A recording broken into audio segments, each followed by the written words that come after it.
Libreng gasolina para sa mga namamasadang tricycle driver hatid ng isang barangay sa Dagupan City. Tunghayan sa report.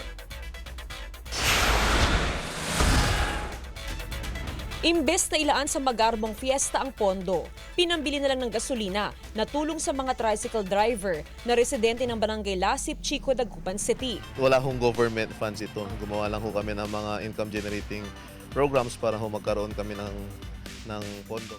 Halos 100 tricycle driver na may prangkisa ang nabigyan ng libreng gasolina.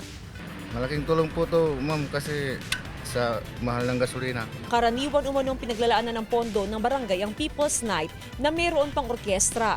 Pero dahil sa krisis na bunsod ng mataas na presyo sa produktong petrolyo, kinansila muna ngayong taon ang programang ito na bahagi ng Barangay Fiesta.